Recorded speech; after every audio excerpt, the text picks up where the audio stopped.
அனைவருக்கும் வணக்கம்.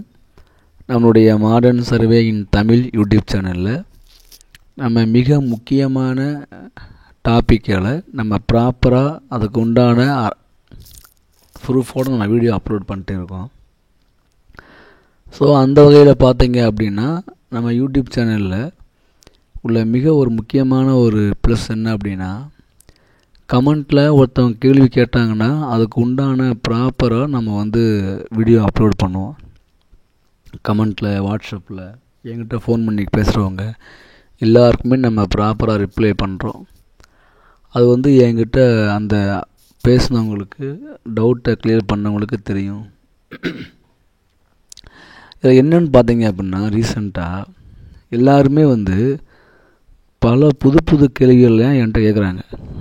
என்ன அப்படின்னா, இந்த ஜேடிஓ சம்மந்தமாக ஜேடிஓங்கிற எக்ஸாமு, அந்த ஜேடிஓ கேஸுடைய டீட்டெயில் சொல்லுங்கள் அப்படின்னு ஒரு தரப்பு அதிகமாக கேள்வி கேட்டே இருக்காங்க. இன்னொருத்தவங்க என்ன அப்படின்னா, ஜேடிஓ கேஸையும் ஆர்ஐ கேஸையும் ரெண்டையும் மெர்ஜ் பண்ணிட்டாங்களாமே, அதனால் ஆர்ஐயில் வர உள்ள தீர்ப்பு தான் ஜேடிஓவுக்கு வருமாமே. அப்போ ஆர்ஐக்கு மஸ்ட்டு பாசஸ் ஐடி தான் தீர்ப்பு வந்திருக்கு. ஸோ அதுதான் டிப்ளமா ஜேடிஓவுக்கு வரும் அப்படின்னு சொல்கிறாங்களே. அப்படின்னா டிப்ளமா முடிச்சிருந்தா தான் ஜேடிஓவுக்கு ஓவர்சியருக்கு போஸ்டிங் கிடைக்குமா அப்படின்னு ஒரு தரப்பு சொல்கிறாங்க. இன்னொரு கேள்வி என்ன அப்படின்னா, இந்த ஜேடிஓ எக்ஸாமுக்கு என்ன அந்த 1:2 ஏன் இன்னும் விடாமல் இருக்குது? அதுக்கு காரணம் இந்த ஜேடிஓ கேஸ் தான் காரணமா அப்படின்னு ஒவ்வொருத்தவங்களும் ஒவ்வொரு விதமான கேள்விகளை கேட்குறாங்க. நான் சொல்கிறோம், இதெல்லாம் யார் உங்களுக்கு இந்த மாதிரி கலப்பி விடுறான்னு தெரியல. ரியாலிட்டி என்ன அப்படின்னா, எதுவாக இருந்தாலும் அதுக்கு ப்ராப்பர் ப்ரூஃப் வேணும். அந்த ப்ரூஃப்லாம் இதுக்கு இருக்கா அப்படின்னா, இந்த ப்ரூஃப்லாம் இதுக்கு கிடையாது. ஃபஸ்ட்டு என்னென்னா, இந்த ஜேடிஓ கேஸ், இந்த ஜேடிஓ வழக்கில் என்ன தீர்ப்பு வந்துச்சு அப்படின்னா,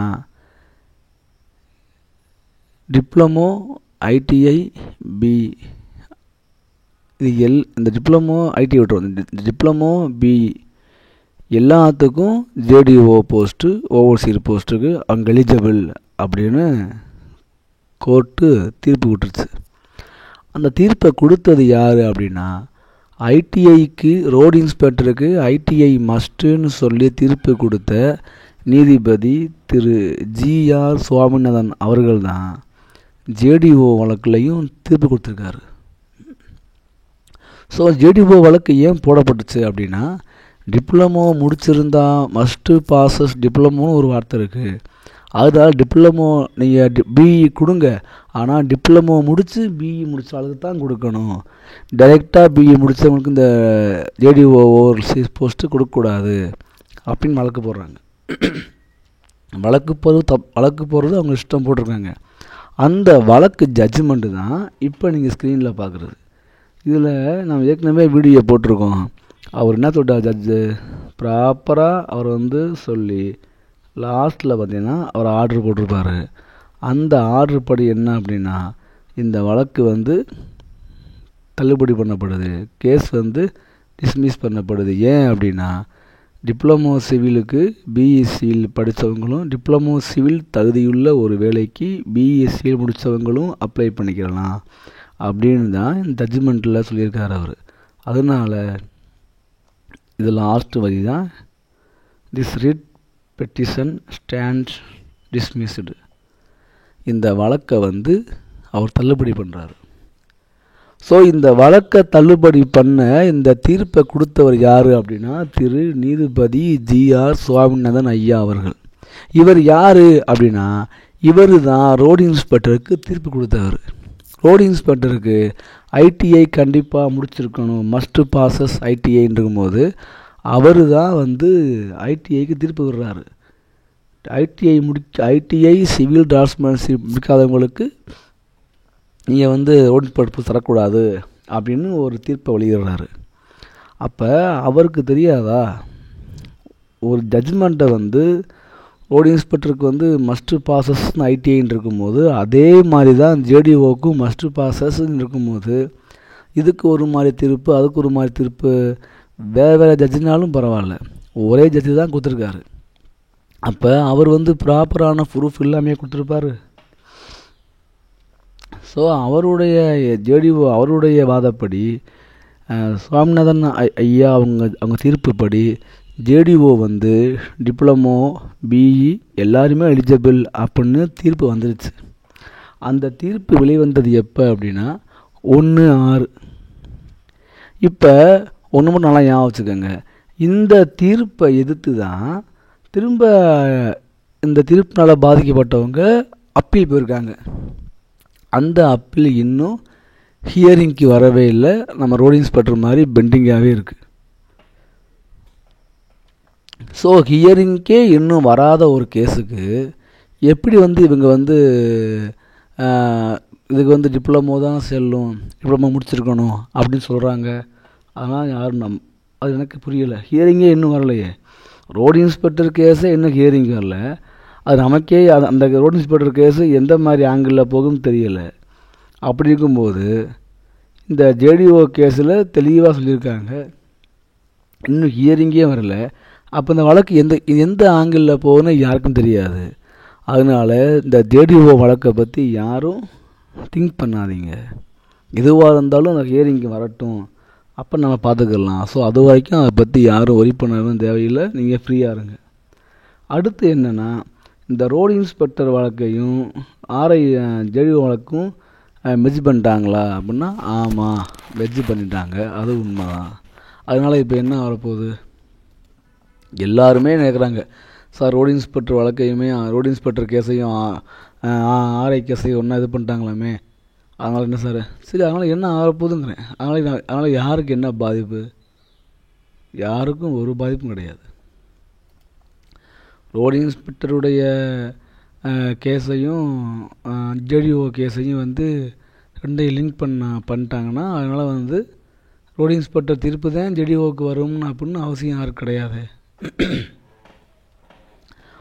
அது என்னக்காக பண்ணியிருக்காங்க, என்ன காரணத்துக்காக பண்ணியிருக்காங்கன்னு நமக்கு போக தான் தெரியும். அதனால நீங்கள் வந்து கொஞ்சம் ஃப்ரீயாக இருங்க. யாராவது ஒரு ஆள் சொல்கிறத கேட்டுக்கிட்டு நீங்கள் வந்து அதை கன்ஃபியூஸ் பண்ணி குழப்பாதீங்க. அதுக்கு ப்ராப்பரான ஒரு ஜிஓ இருக்கா? எல்லோரும் சொல்கிறாங்க RI case road inspector case merge பண்ணிட்டாங்க. சரி மெர்ஜ் பண்ணால் ஆனால் என்ன ப்ராப்ளம் வரப்போகுது? அதனால் நான் என்ன சொல்கிறேன்னா, கோர்ட்டு வந்து ஆர்ஐ கேஸை எதை நோக்கி போகுதுன்னே தெரியலையே, இன்னும் ஹியரிங்கே வரலை. ஆர்ஐ கேஸ் எதை நோக்கி போகுதுன்னு தெரியல. ஆர்ஐ கேஸுக்காகவும் நெக்ஸ்ட் ஹியரிங் டேட்டுன்னு போடுறாங்க. ஜேடிஓ அப்பீலுக்கு நெக்ஸ்ட் ஹியரிங் டேட்டுன்னு ஒன்று கூட போடலை. அப்போ நம்ம எப்படி நம்ம அதை பற்றி பேசுகிறது? அதனால் நேற்றெல்லாம் ஒருத்தவங்க பேசினாங்க, ரொம்ப ஃபீல் பண்ணாங்க. சார் நான் ஜேடிஓ நம்பியிருக்கேன், இப்படி சொல்கிறாங்க, கஷ்டமாக இருக்குது அப்படின்னு. அதை பற்றி நான் சொல்கிறேன்னா, நம்ம ஒரு மேட்டுக்கு ஃபீல் பண்ணுறோம்னா அது கன்ஃபார்மாக நடந்தால் ஃபீல் பண்ணலாம்.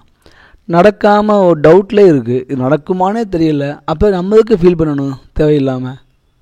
ஸோ அதனால் நீங்கள் யாருமே தேவையில்லாமல் ஜேடிஓ கேஸையும் ஆர்ஐ கேஸையும் மெர்ஜ் பண்ணிட்டாங்க, அதனால் ஆர்ஐ தீர்ப்பு தான் ஜேடிஓக்கு வரும் அப்படின்னு நீங்களாக ஒரு இமேஜின் பண்ணி உங்களையும் குழப்பி மற்றவங்களையும் குழப்பாதீங்க, ஃப்ரீயாக விடுங்க.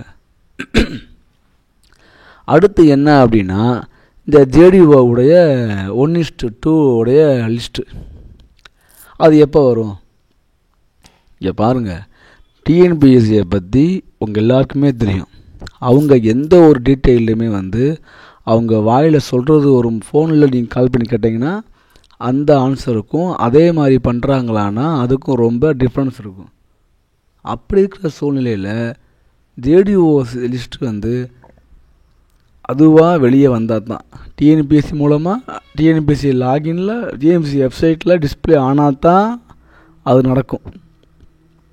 நாளைக்கு போடுறாங்க, நாளான்னைக்கு போடுறாங்க, திங்கக்கிழமை போடுறாங்க, நம்ம அதை கன்சிடர் பண்ணவே முடியாது. ஆனால் ஒன்று மட்டும் நமக்கு கன்ஃபார்ம் என்ன அப்படின்னா, அவங்க சொன்ன மாதிரி அவங்களுடைய இது ப்ராக்ரஸ் படி குரூப் 4 கவுன்சிலிங் 2 வந்து ஃபஸ்ட்டு கால்ஃபர் பண்ணுவாங்க, அனௌன்ஸ் பண்ணுவாங்க. அதுக்கடுத்து ஜேடிஓவுடைய அந்த 1:3 யாருக்கெல்லாம் அந்த ஆன்லைன் சிவி சரியாக அப்லோடு பண்ணாமல் விட்டுருக்காங்களோ அவங்களுக்கு ஒரு வாய்ப்பு கொடுப்பாங்க. அதுக்கு பிறகு 1:2 லிஸ்ட்டை வெளியிடுவாங்க அப்படின்னு நான் சொல்லியிருந்தோம் முதல்ந்தேவும். ஸோ அதே மாதிரி தான் இப்போ நேற்று வந்து குரூப் 4 கவுன்சிலிங் 2 லிஸ்ட்டை வந்து வெளியிட்டிருக்காங்க. அவங்களுக்கு ஜனவரி 3 கவுன்சிலிங் கூப்பிட்ருக்காங்க. ஸோ மேபி இனி இன்னைக்கு சாட்டர்டே ஆயிடுச்சு. ஸோ இல்லை அடுத்த வாரம் கூட அவங்க வந்து அடுத்த ப்ராசஸ் ஆரம்பிக்கலாம். இந்த மாதிரி 1:3 செலக்ட் பண்ணவங்களுடைய சிவி யாரெல்லாம் சரியாக சிவி அப்லோடு பண்ணலையோ ஜேடிஓவில் 1:3 இருக்கிறவங்களுக்கு ஒரு வாய்ப்பு கொடுப்பாங்க திரும்ப அப்லோடு பண்ணுறதுக்கு. இது ஒரு வாய்ப்பு. அதனால் இது அப்படி இருக்கும். இன்னொன்று என்னன்னா, அப்படியே வந்தாலும் எலெக்ஷனுக்குள்ளே இந்த போஸ்டிங் இப்போ ஜேடிஓ போட்டுருவாங்களா அப்படின்னா, எலெக்ஷன் ஏன் இந்த மாதிரி ரொம்ப எல்லோரும் எலெக்ஷன் எப்போன்னு நமக்கு தெரியுமா?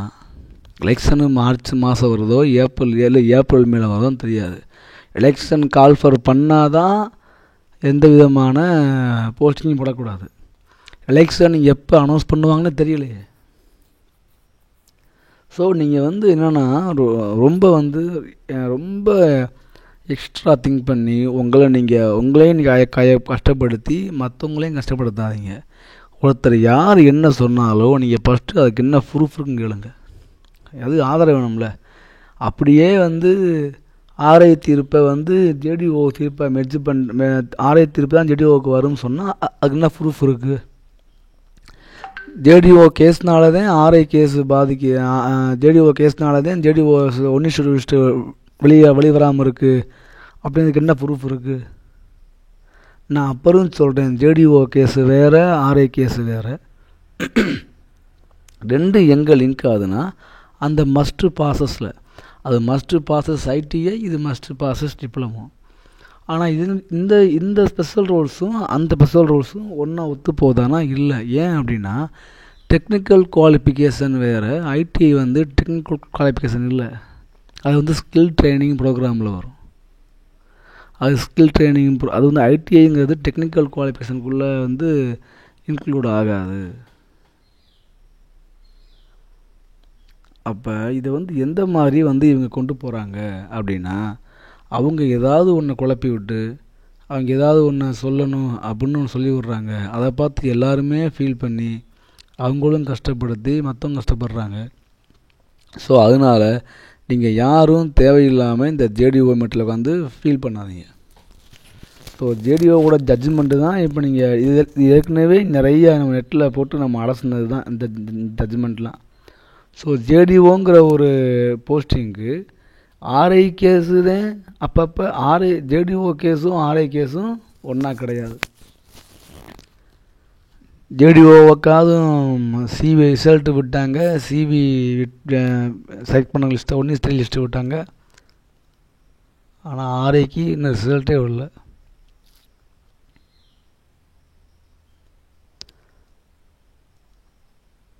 ஸோ அதனால் தேவையில்லாமல் நீங்கள் எமோஷனல் ஆகி நீங்கள் இது பண்ண வேணாம்.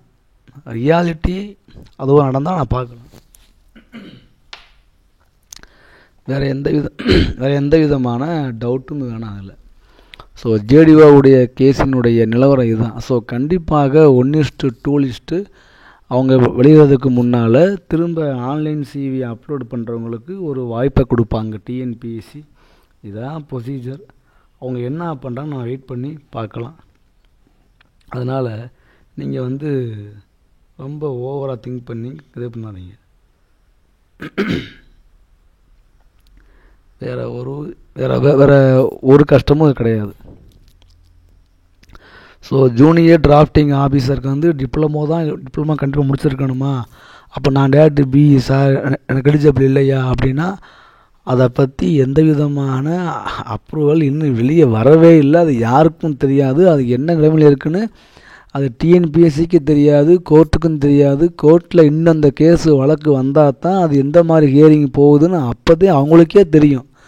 அதுக்குள்ளே யாரோ ஒரு ஆள் இது இப்படி போகும், அது அப்படி போகும், ஏதாவது ஒன்று கிளப்பி விடுறது. உடனே நம்ம அதுக்கு உடனே நீங்கள்லாம் உடனே ஃபீல் பண்ணி கஷ்டப்பட வேண்டியது. ஸோ அதை பற்றி யாரும் ஃபீல் பண்ணாதீங்க. அது என்ன ப்ராக்ரஸில் போய்கிட்டு இருக்கட்டும். கண்டிப்பாக இந்த கிறிஸ்மஸ் லீவு, நியூ இயர் லீவெலாம் முடிஞ்ச உடனே எல்லா கேஸுக்கும் ஹியரிங் வரும். அப்போ டெஃபினட்டாக ஜேடிஓ ஹியரிங்க்கு வந்து தான் ஆகணும். அப்படிங்கும்போது எந்த தகவலும் நமக்கு பப்ளிக்கு வராமல் போகிறதில்ல. அப்போ ஏன் ஃபீல் பண்ணுறீங்க? ஸோ டிஎன்பிஎஸ்சி அவங்க வேலையை பார்த்துக்கிட்டு இருக்காங்க. அதே மாதிரி கோர்ட்டும் சரி, கேஸ் போட்ட பசங்களும் அவங்க வேலையை பார்த்து தான் இருக்காங்க. அப்புறம் எப்படி அது டிலே ஏதாவது ஒன்று வெளியே வந்தால் நான் ஒன்று மேட்ரு. ஸோ நீ இதை பற்றி ஃபீல் பண்ணாதீங்க, ஃப்ரீயாக இருங்க. ஏதாவது ஒரு அஃபீஷியலாக சோர்ஸ் கிடச்சா நம்ம வீடியோ போட போகிறோம். இதுவாக இருந்தால் அஃபீஷியல் தான். ரோடு இன்ஸ்பெக்டர் ரிசல்ட்டு என்ன வருது, தீர்ப்பு என்ன வருதோ நம்ம அப்படியே போடத்தான் போகிறோம். அதே மாதிரி ஜேடிஓ வந்தாலும் போடத்தான் போகிறோம். ஸோ உண்மையான தகவல் வந்தால் மட்டும் நம்ம அப்லோட் பண்ணலாம், நம்பலாம். அதுக்காக நம்ம பாதிக்கப்பட நம்ம ஃபீல் பண்ணலாம். எதுவுமே நடக்காதப்போ நம்மளா ஃபீல் பண்ணணும். அதனால் நீங்கள் இதை பற்றி ஃபீல் பண்ணாதீங்க. ஜேடிஓவுக்கு நான் சொன்ன மாதிரி சர்டிஃபிகேட் திரும்ப ரீஅப்லோட் பண்ணுறதுக்கு ஒரு சான்ஸ் கொடுப்பாங்க. அதே மாதிரி ஜேடிஓவுடைய 1:1 அது பிறகு வெளிவரதுக்கு வாய்ப்பு இருக்குது. அவங்க இதை பண்ணுவாங்க. தீர்ப்பு வரதை பொறுத்து மாற்றுவாங்க, அவ்வளோதான். அது திருப்பி என்ன வரும் இது வரைக்கும் யாருக்கு தெரியாது. ஸோ இதுதான் ரியாலிட்டி. ஸோ நீங்கள் இது பண்ணிக்கோங்க. ஏதாவது டவுட்னால் என்கிட்ட கேளுங்க. நீங்கள் யாரும் நீங்கள் எதாவது ஃப்ரீயாக இருங்க. அதை பற்றி ரொம்ப திங்க் பண்ணாதீங்க, நான் பார்த்துக்கலாம். ஏன்னா என்னென்ன அப்படின்னா நம்மளுடைய ஜேடிஓக்குன்னு நான் சொன்னதை மட்டும் ஞாபகம் வச்சுக்கோங்க. எதுவாக இருந்தாலும் ப்ராப்பராக அஃபீஷியலாக வரட்டும், ஃபீல் பண்ணலாம். சும்மா யாரும் ஃபீல் பண்ணணும்னு அவசியம் இல்லை. தேங்க்யூ.